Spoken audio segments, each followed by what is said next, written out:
Baik, kembali bersama kami di Malaysia hari ini dan pastinya kita ingin terus membawakan kepada anda perkongsian berkaitan dengan info kesihatan seperti yang saya telah beritahu sebentar tadi. Dan jika sebelum ini saya kesorangan, kali ini saya ada tetamu, tapi sebelum itu saya masih lagi bersama dengan Eli Iskandar untuk segmen pada kali ini untuk kita bawakan kepada anda berkaitan dengan penyakit TB, penyakit berjangkit kedua tertinggi di Malaysia. Eli, anda berada di sana untuk bersama dengan saya? Ya, betul. Saya sedang menanti dengan penuh ketakutan. Okey, baik. Kita nak kenalkan terlebih dahulu tetamu yang berada bersama dengan saya di studio. Sekurang-kurangnya saya tidak keseorangan di studio pada pagi ini, iaitu Dr. Zamzurina Abu Bakar, pakar perubatan respiratory Kementerian Kesihatan Malaysia. Selamat pagi. Selamat pagi. Terima kasih kerana sudi bersama kami, Doktor. Terima kasih menjemput saya. Ya, baik. Itu dia, Doktor. Saya bersama dengan Eli akan bersama-sama untuk kita berbicara. Mungkin sebagai mukadimahnya, permulaannya penyakit TB. Hari ini 24 Mac.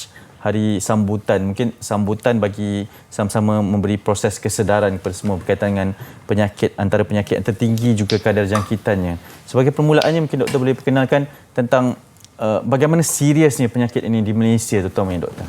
Okey, penyakit TB ni sebenarnya dah berada lama dah ya. Even masa kalau kita tengok dalam mumia masa zaman Firaun dulu, kuman TB tu memang dah ada dah dalam mumia tersebut. Yeah. So di Malaysia ni memang sama juga seperti negara-negara lain, kita juga mempunyai kuman TB. Untuk 2019 kita ada lebih kurang 26,000 kes penyakit TB di Malaysia.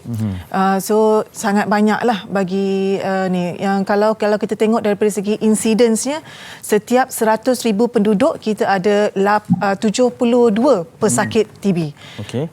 So macam mana TB ni? TB ni sebenarnya dia adalah daripada kuman bakteria yang kita panggil Mycobacterium tuberculosis. Okay. So cara penyebaran dia adalah melalui udara, di mana apabila seorang pesakit itu dia batuk, dia ataupun dia bersin ataupun bercakap ataupun even menyanyi, dia boleh mengeluarkan kuman TB itu ke dalam udara dan kemudian katakanlah orang yang kedua, orang B ni, dia akan hidu kuman TB itu dan masuk ke dalam paru-paru dia dan berlakulah jangkitan kepada yang tersebut, yang kedua, orang yang kedua itu.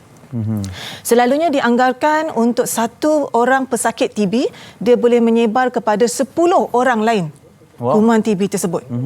So jadi kalau kita tengok daripada segi statistik lah, di Malaysia ini daripada tahun 2013 hingga tahun 2020, kita kes TB di Malaysia lebih kurang sama sahaja.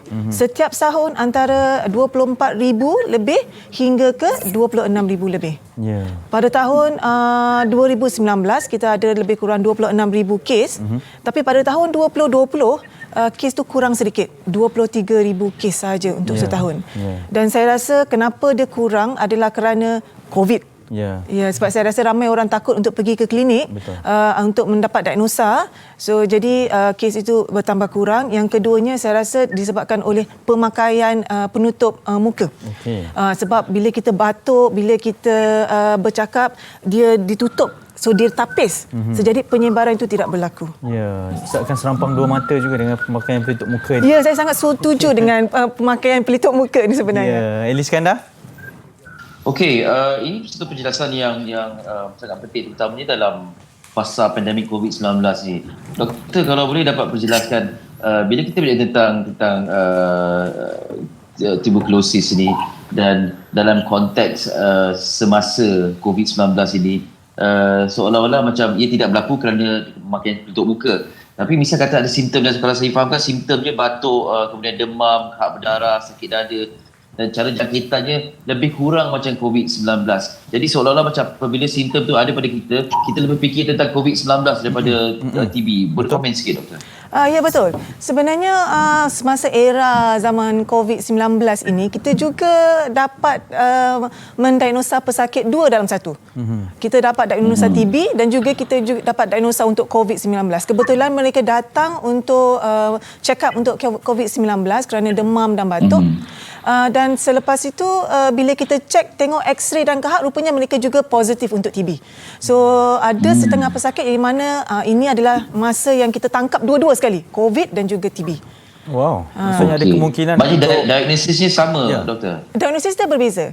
So selalunya Berbeza, okey. pesakit TB ni tanda-tanda dia adalah batuk melebihi 2 minggu. Okey.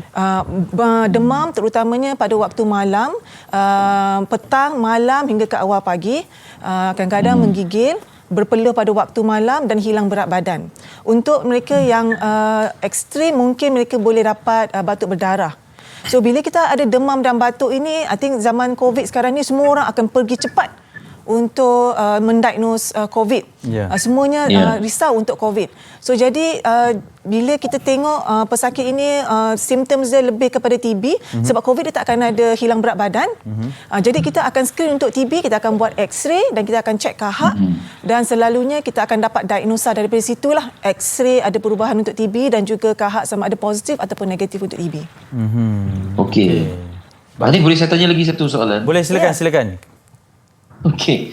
Doktor, bila kita bercakap tentang diagnosis COVID-19 kemudian dipertemukan TB itu sendiri, adakah kemungkinan diagnosis itu hanya menampakkan TB, tapi kalau TB ni akan ada risiko COVID-19 juga, ataupun sebaliknya, itu macam mana? Untuk COVID-19 dan TB sebenarnya dia tidak ada kaitan lah. Sebab satu adalah bakterium dan satu adalah virus. Untuk TB ni selalunya apabila dia menjangkiti manusia, dia dah ada berada dalam badan untuk beberapa lama lah. So macam kalau COVID tu lebih kurang dia cepat kena. So jadi untuk TB ni tak dia tidak berkaitan lah. Cuma masalahnya kalau kita ada TB dan kita dapat COVID, paru-paru kita sudah rosak sebab TB dan kebarangkalian untuk kita dapat COVID yang teruk tu adalah tinggi. Tapi TB ni sebenarnya boleh dirawat.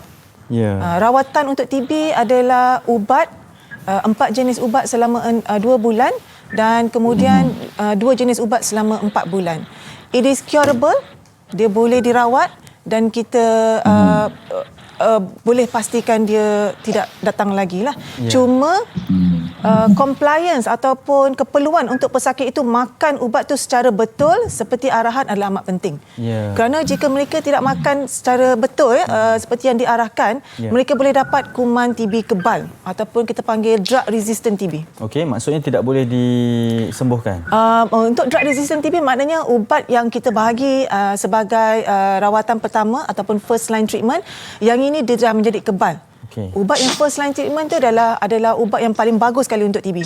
So jadi seterusnya kita akan gunakan ubat pilihan kedua lah ataupun second line treatment. Ya. Tetapi dia still lagi boleh dirawat dan sembuh. Ya. Doktor, mungkin pertanyaannya, adakah kemungkinan seorang pesakit itu, ya sebab sekarang ya kita nak tahu dengan COVID-19 lagi, kemungkinan untuk mendapat jangkitan dalam waktu yang sama kedua-dua perkara ini, TB dan juga COVID? Kebarangkalian tu saya pun tidak pastilah. Okey. Secara terus terang saya pun tidak pasti. Tapi apa yang saya lihat kita boleh dapat dua-dua tu. Kerana ada saya dengar yang dirujuk kepada kami pun yang selepas COVID baru dirujuk kepada kami lah sebab kami tidak melihat pesakit COVID. So jadi dia diagnose TB semasa di dalam ward. Dan juga ada di negeri-negeri lain juga mereka juga mendiagnose COVID dan TB bersama-sama lah. Ya. Elia, ada soalan lagi untuk doktor sebab selepas ni kita akan bersama dengan pesakit yang masih lagi sedang menjalani rawatan. Okey, satu soalan tu doktor. Tadi disebutkan apabila memakai pelitup muka ni, ia mengelak jangkitan kepada pihak yang lain. Tetapi sejauh mana pemakaian pelitup muka ni dalam kalangan pesakit TB itu memberi kesan kepada dirinya. Dia macam kalau kita bersin dalam pelitup muka tu, kita rasa macam kuman tu masuk balik dalam badan kita. Ini out of curiosity lah, saya perlu tanya soalan kepada doktor. Ya, betul, okey. betul. Tapi sebenarnya yang itu tak ada masalah sebab dia adalah titisan air. Bila kita bercakap, bila kita bersin kan, dia mengeluarkan titisan air dan titisan air ini dia akan melekat pada pelitup muka tu lah. Okey. So selalunya kita nasihatkan sebab pelitup muka kalau dia dah basah memang kita kena tukar pun. So kita akan advise untuk buanglah, nasihatkan untuk tukar yang baru. Tapi sebab dia memang dah ada TB di dalam, so jadi tidak ada masalah untuk yang itu. Dia tidak lebih memudaratkan sebenarnya. Oh tidak, dia tidak memudaratkan.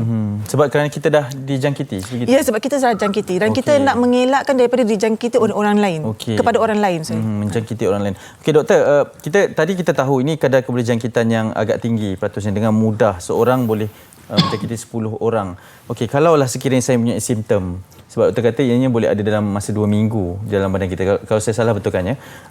Bila masa yang sesuai untuk kita terus pergi diagnose, kita nak tahu sama ada kita ni ada TB ke, atau sebab sekarang mungkin dengan COVID-19 cepat, tapi sekiranya tiada simptom COVID-19 tu, tapi untuk melihat kepada diri kita sama ada kita ada TB atau tidak.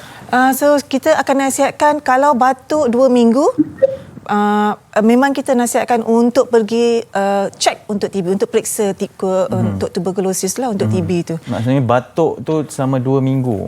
Batuk 2 minggu. Selalunya kita batuk, demam, kita akan pergi dulu ke klinik kesihatan dulu kan, ataupun klinik swasta untuk cek kan. Tapi kalau walaupun kita dah pergi tapi masih belum baik, jadi kita nasihatkan untuk periksa untuk TB lah.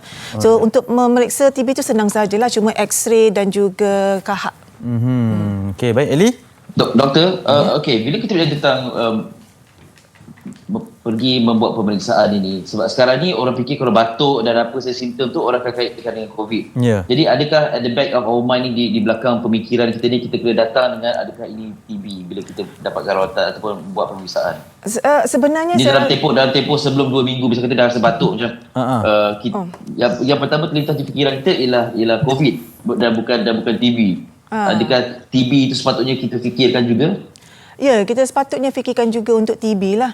Tapi saya rasa kalau kita lihat dari segi statistik, kesedaran publik untuk TB dan juga kesedaran daripada warga kesihatan untuk TB adalah semakin meningkat. Okey. Kalau dulu kita tengok kebanyakan pesakit TB bila diberi diagnosa itu selepas mereka kahak positif dan X-ray yang teruk baru kita beri diagnosa. Tapi sekarang ini rakyat Malaysia telah datang awal untuk penyakit TB dan juga doktor-doktor juga telah mendiagnosa lebih awal. So kalau dulu kita tengok dalam 80% pesakit apabila mereka diberi diagnosa adalah semia positif, tapi sekarang ni dah berkurang kepada 50%. Yang lagi 30% tu dia dah awal-awal lagi dah diagnose ini adalah TB dan memberi rawatan lebih awal. So jadi bagi saya kesedaran itu lebih daripada dululah. I think kalau dulu pun rasanya kalau ada batuk darah ke apa ke, kita lebih suka pergi ke rawatan alternatif kan. Tapi sekarang ini walau bagaimanapun mereka akan datang dan berjumpa dengan doktor. So kesedaran itu sudah ada. Cuma kita perlu tingkatkan lagi kesedaran itu. Ya. Ada juga soalan ataupun yang melihat kepada kumpulan berisiko untuk mendapat jangkitan TB ni. Mungkin doktor berikan penjelasan. Okey. So bagi pesakit yang mempunyai risiko tinggi, contohnya pesakit yang ada HIV, pesakit yang ada ubat kemoterapi ataupun lung cancer ataupun ada ubat steroids untuk penyakit-penyakit autoimun dan juga diabetes, pesakit-pesakit ini memang mempunyai risiko untuk mendapat penyakit tuberkulosis lah. Untuk Malaysia, semua pesakit-pesakit ini akan disaring di klinik kesihatan mengikut kriteria masing-masing setiap tahun untuk memastikan bahawa mereka tidak dapat penyakit TB. Okey.